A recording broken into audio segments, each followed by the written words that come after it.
David Edmonds and Clara Florence of 13 Indian Park Drive buy groceries on alternating Thursdays at a local farmer's market, weather permitting. We haven't had sex in weeks, but I honestly don't know if that even bothers me anymore. You get to feeling like, what's the point?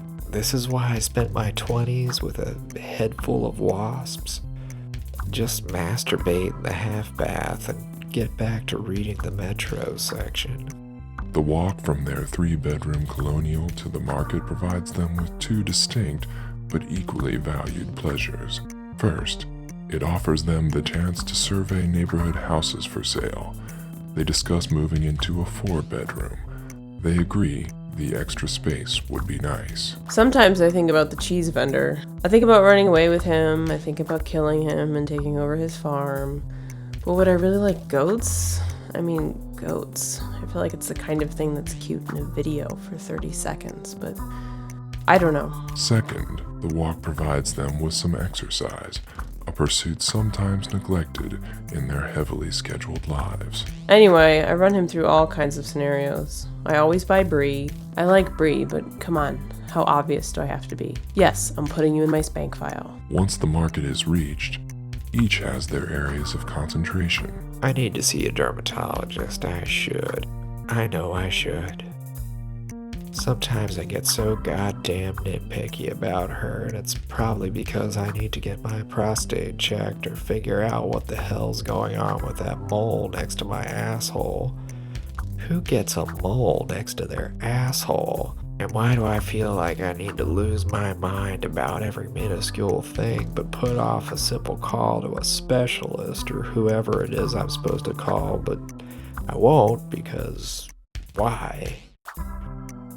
If you close your eyes while the boulder is crushing you, you're still flat at the end of the day. They separate, scouring the booths for their offerings, then reconvene to present the other with their respective spoils. I can't even imagine if we'd ever had kids. Maybe then we'd get in arguments over important things. I doubt it.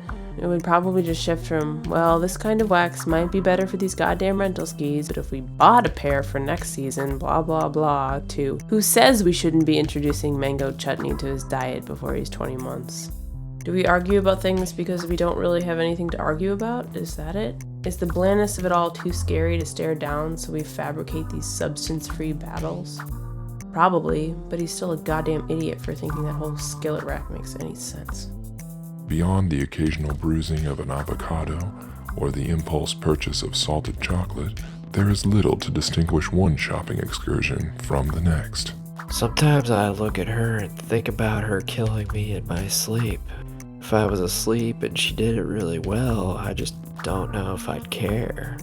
I mean, yeah, right now, right this minute, I feel like I'd care, but I couldn't blame her. I mean, I have terrible thoughts.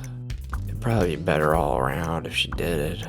I was driving by our neighbor's dog just yesterday and thought, what if I set him on fire?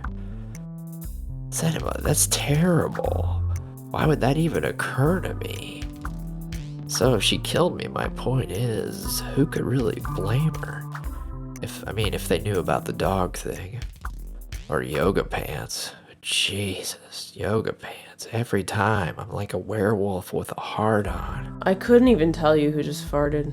It was probably him, but I wouldn't put good money on it. I feel like we're just communicating through farts half the time. Like some feces gas-based series of smoke signals. The trips are pleasant, and they often remark on them to friends at the next dinner party, to which they bring their standard brie and bread pairing. I don't know. I'm just so fucking tired.